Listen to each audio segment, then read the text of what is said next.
Good morning, good morning, good morning mga kapsat. Welcome back to my YouTube channel, Melody Tablet Alejo. For today's video, tayo po ay kakain. Ang ulam natin ngayong umaga, June 10, 2025 ay ito. Mapasilip ko, ayan. Veggie noodles na may patola. Kumbaga parang dinengdeng pero gusto ko ng patola. Kasi alam nyo naman po ako, mahilig po ako sa gulay. At syempre, bumili po ako kay Ate Tess ng 2 saging saba na nilaga. Ito, 20 pesos. Kanina. So, this time, kakain na po tayo kasi tapos naman na po tayong mag-encode ng 9 x-ray patient kahapon. At the same time, wala naman na po tayong pasyente dyan sa labas na naghihintay, kaya pag-breakfast muna tayo ngayong umaga. Kagabi po, maaga akong natulog. Siyempre, asahan mo, pag maaga po tayong natutulog, gumigising din tayo ng bandang hating gabi. Then, dahil malamig ang panahon, medyo umulan, masarap matulog na may kayakap. Siyempre, kayakap po ang aking asawa, kaya yun. Late na po ako nagising kanina, hindi na po ako nakapagluto ng agahan namin. Kaya nagbit-bit na lang po ako ng mga maulam dito. Yan. Kaya this time, kain na po tayo. Ang sarap talaga.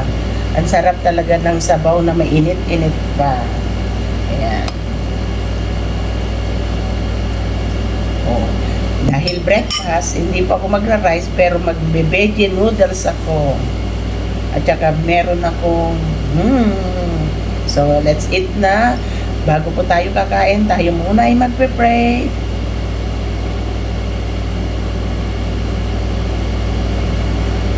Ayan. Thank you, Lord.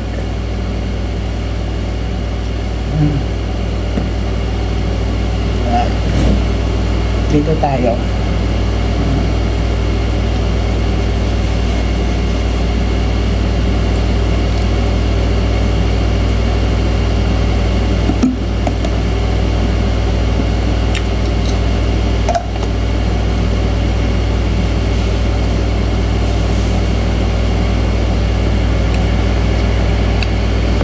Sarap po talagang kumain.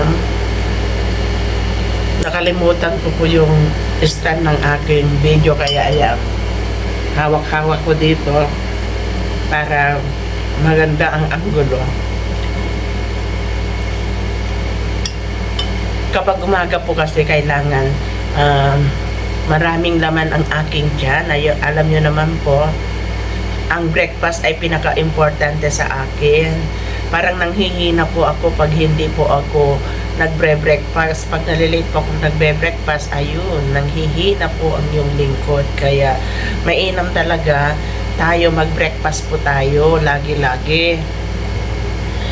Dapat nga ang breakfast natin, yung po ang pinakamaraming pagkain natin kasi breakfast nga. Pero tayo, especially sa mga nag-work na kagaya ko, minsan ito po yung nakakalimutan natin. Madalas tayo po ay nagmamadali bumangon. Minsan hindi na po tayo nakakapagluto gaya ko, hindi po tayo nagkakakain ng breakfast. Kaya nakakalungkot. Pero yun po ang realidad ng mundo natin. Kaya kadalasan sa atin, tayo din po ay maraming mga sakit kasi mahilig po tayo sa mga instant. Ako, instant noodles din ang pagkain ko ngayong umaga kasi nga veggie noodles, pero nilagyan ko din naman ng kahit papano, nilagyan ko naman ng patola at saka kamatis para may gulay din po ako. Kasi ang hirap po, nalaman ko, although alam ko na, pero nalaman ko ulit nung isang araw na kaya pala tayo nagkakasakit.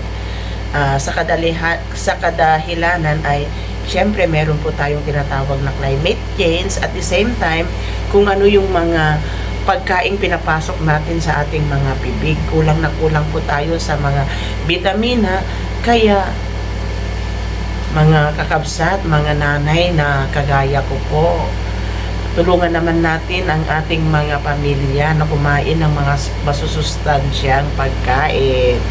Magprutas-prutas naman, maggulay-gulay naman, at saka magpasok po tayo ng maraming green leafy vegetables sa ating katawan. Kaya yun po ang aking ginagawa. Nagluluto-luto po ako. So, hanggang dito na lang. Salamat po sa inyong panonood. Kung nagustuhan nyo po ang short vlog na ito, please paki-like, share, and subscribe.